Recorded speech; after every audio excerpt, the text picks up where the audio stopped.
ሰላም ጤና ይስጥልኝ ተከበራችሁ ተመልካቾቻችን ከብስራት ዩቲዩብ ገጽ ወደ እናንተ የሚደርሰውን የብስራት የመረጃ ሰዓታችን ነው ተጀምሯል። ዛሬም እንደተለመደው ሚሊዮን ሙሴና ቅድስት ደጀኔ መረጃዎቹን ወደ እናንተ ለማድረስ እዚህ ስቱዲዮ ተገኝተናል። አብራችሁን በመቆየት እንድትከታተሉን ደግሞ ከወዲሁ እንጋብዛለን። የምናስቀድመውም የሀገር ውስጥ መረጃ ነው የሚሆነው። የአዲስ አበባ ፖሊስ ከባድ ወንጀሎችን በ45 በመቶ መቀነስ መቻሉን አስታወቀ።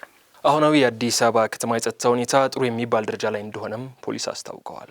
በወንጀል መከላከል፣ በወንጀል ምርመራ፣ በትራፊክ አደጋ ምርመራ እንዲሁም በተለያዩ የአስተዳደር ስራዎች በሰው ሀብትና በቴክኖሎጂ በርካታ ስራዎች መሰራታቸውን የአዲስ አበባ ፖሊስ የህዝብ ግንኙነት ኃላፊ ዳይሬክቶሬት ዳይሬክተር የሆኑት ኮማንደር ማርቆስ ታደሰ ለብስራት ሬዲዮ ገልጸዋል። ባለፉት 9 ወራት ከህብረተሰቡ ጋር በመሆን በመስራት 65 በመቶ የከባድ ወንጀል ተጠርጣሪዎች እጅ ከፈንጅ የተያዙ ሲሆን 45 በመቶ ከባድ ወንጀሎችን መቀነስ መቻሉንም ዳይሬክተሩ ገልጸዋል። በተጨማሪም ከህብረተሰቡ ጋር ያለውን የስራ ትስስር ከፍ ለማድረግና ተደራሽነቱን ለመጨመር በማህበረሰብ አቀፍ የፖሊስ አገልግሎት በርካታ ስራዎች እየተሰሩ መሆኑንም አክለዋል።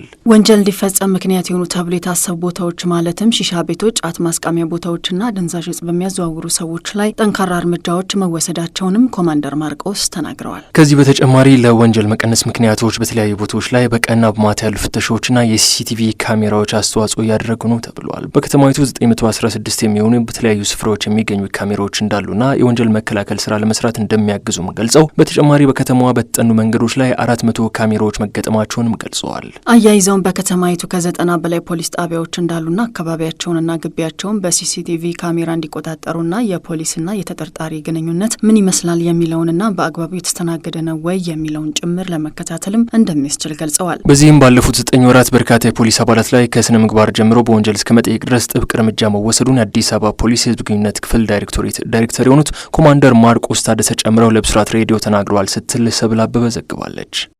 ንብረቴን አሳገደችብኝ በማለት በስለት ወግቶ በመግደል ልጁ ላይ ደግሞ የአካል ጉዳት ያደረሰው ግለሰብ በእስራት ተቀጣ።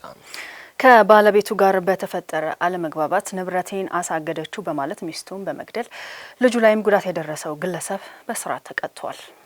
በአርሲ ዞን ሙኔሳ ወረዳ ቆማ ጀቦ አካባቢ ተወልዶ ያደገው ሸዋንዳኝ በአካባቢው ባለው ትምህርት ቤት ተምሮ የሁለተኛ ደረጃ ትምህርት ላይ ሲደርስ የንግድ እንቅስቃሴ ጀምሮ እንደነበር ተገልጿል። ተከሳሹ ትዳር ለመመስረት ተዘጋጅቶ ደሮ ሌንጀሶ የተባለች የአካባቢው ልጅ ሽማግሌ ልኮ ትዳር መስርቶ አንድ ልጅ ማፍራትም ችሏል። ይሁንና ግን በመካከላቸው ገንዘብና ንብረቶች ከኔ ይደብቃል ያሸሻል በሚል አለመግባባት እየተፈጠረ እንደነበርም ተገልጿል። ችግራቸው በሽማግሌዎች ቢታይም መቋጫ ባለማግኘቱ ጉዳዩ ወደ ፍርድ ቤት ሲያመራ ሚስት የባል ቋሚና ተንቀሳቃሽ ንብረቶች የባንክ አካውንትና ሌሎች በባል ስም የነበሩ የተዛወሩ ንብረቶች በሙሉ በፍርድ ቤት ትዕዛዝ እንዲታገዱ ታደርጋለች። በዚህ የተበሳጨው ባል ታህሳስ 12 ቀን 2017 ዓ.ም ከቀኑ 7 ሰዓት ላይ ሚስት ከልጇ ጋር አብረው የተጓዙ እያለ ባል በስለታም ጦር ማንም እንዳያየው ከዛቢያው ካወጣ በኋላ ከጃኬት ውስጥ ደብቆ በመያዝም የሚስቱን የተለያየ የሰውነት ክፍል በመውጋት ጉዳት ሲያደርስ ልጁ ላይ ደግሞ ከጀርባዋ ደጋግሞ በመውጋት ጉዳት አድርሶበታል። የአካባቢው ሰዎችም ድርጊቱን ወዲያው ለፖሊስ በማሳወቃቸው እናትና ልጅ ወደ ጤና ተቋም ተልከው የድርጊት ፈጻሚ በቁጥጥር ስር ይውላል። ይሁን እንጂ እናት ለሳምንታት ከፍተኛ የሕክምና ክትትል ሲደረግላቸው ቆይቶ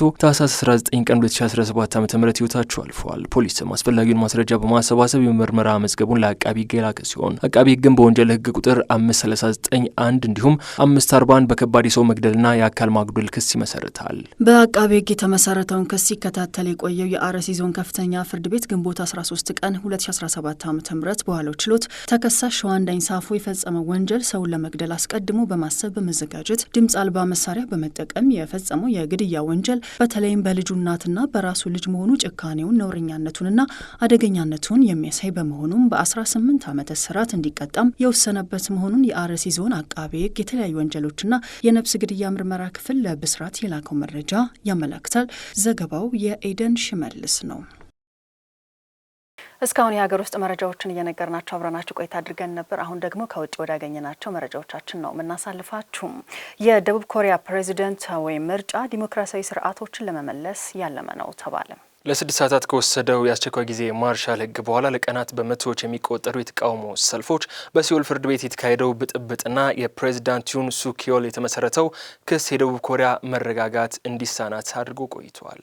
አሁን ሀገሪቱ አዲስ መሪ ለመምረጥ የመጨረሻ ምዕራፍ ላይ ደርሳለች። ማክሰኞ ከማለዳው 1 ሰዓት ከ26 ደቂቃ ጀምሮ እስከ ምሽቱ 2 ሰዓት ደቡብ ኮሪያውያን በአብዛኛው በተቃዋሚ ዲሞክራቲክ ፓርቲ ሊ ጄሚንግ በሚመራው ኃይል ውስጥ ከ5ቱ ፕሬዚደንታዊ እጩዎች አንዱን ይመርጣሉ። በምርጫዎቹ ላይ የገዢው ፒፕልስ ፓወር ፓርቲ እጩ ኪም ሙንሱን ቀርበዋል። በምርጫው ላይ 44.39 ሚሊዮን ብቁ መራጮች ይሳተፋሉ። ከነዚህ ሁለት ከፍተኛ ተፎካካሪዎችም አንዱን ዩንን ይተካሉ ተብሎ ይጠበቃል። ከስልጣን የተባረሩት የቀድሞ ፕሬዚዳንት ባለፈው ሳምንት ታህሳስ 3 ቀን ባቀረቡት የማርሻል ህግ ትዕዛዝ ያልተሳካውን አመጽ በመምራትና ስልጣናቸውን አላግባብ ተጠቅመዋል በሚል ክስ የተመሰረተባቸው ሲሆን ለአምስተኛ ጊዜም ፍርድ ቤት ቀርበው ነበር። ይሁን ጥፋተኛ ሆነው ከተገኙም ከፍተኛ የእድሜ ልክ እስራት ወይንም በሞት ፍርድ ሊቀጡ ይችላል። በወታደራዊ አገዛዝ በአጭር ጊዜ ውስጥ በተደነገገው የፖለቲካ ውዥንብር ውስጥ አሁንም በሁሉም የህብረተሰብ ክፍል ውስጥ እያስተጋባ ያለውና ሀገሪቱን በፖለቲካ መስመር በከፍተኛ ደረጃ የከፋፈለው ምርጫው ተሳትፎ ከምንጊዜም በላይ ከፍተኛ እንደሚሆን ተተንብየዋል። አሁንም ዩንን የሚደግፉና የማርሻል ህግ ውሳኔውን አጥብቀው የሚቃወሙ አሉ። የተቃዋሚው የዲሞክራቲክ ፓርቲ ሊ በአሁን ጊዜ ግልጽ ግንባር ቀደም ተፎካካሪ ናቸው። ግንቦት 28 ጋሉፕ ኮሪያ የተሰኘው ተቋም ከህዝብ በሰበሰበው አስተያየትም 49 በመቶ የአሸናፊነት ግምት ሲያገኙም የገዢው ፒፕልስ ፓርቲ እጩ ኪም ደግሞ 36 በመቶ የአሸናፊነት ግምት አግኝተዋል። ህጋዊ ፍቃድ የሌላቸው ወደ 270 ሺህ የሚጠጉ ምዕመናን ወደ መካ እንዳይገቡ መከልከላቸው ተሰማ። የሳውዲ አረቢያ ባለስልጣናት ባለፈው ዓመት በበጋው ከፍተኛ ሙቀት ምክንያት ከፍተኛ ቁጥር ያለው ሞት ካጋጠመ በኋላ ለዓመታዊ የሀጅ ጉዞ ወደ መካ የሚደረጉ ህገወጥ ጉዞዎች ላይ ከፍተኛ ቁጥጥር እያደረገ መሆኑ ተነግሯል።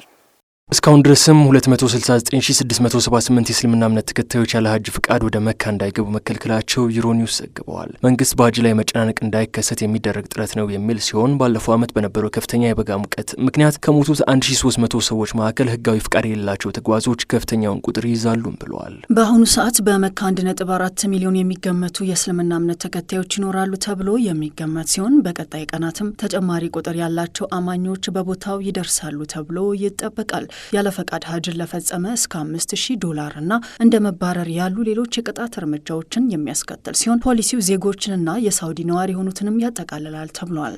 ጉዳዩን በማስመልከት በመካ በተሰጠው ጋዜጣዊ መግለጫ ላይም ባለስልጣናቱ ፍቃድ የሌላቸውን 269678 ሰዎች ወደ መካ ከመግባት ማቆማቸውን ተናግረዋል። ምንም እንኳን ዓመቱን ሙሉ በከተማ ውስጥ ቢኖሩም የፍቃድ ባለቤቶች ብቻ ሀጅ ሊያደርጉ እንደሚችሉም ገልጸዋል። ባለስልጣናቱ አክለውም የሀጅ ህጋትን በጣሱ ከ23000 በላይ በሚሆኑ የሳውዲ ነዋሪዎች ላይ ቅጣት መጣላቸውን ያስታወቁ ሲሆን የ400 የሀጅ ኩባንያዎች ፍቃድንም ሰርዘዋል።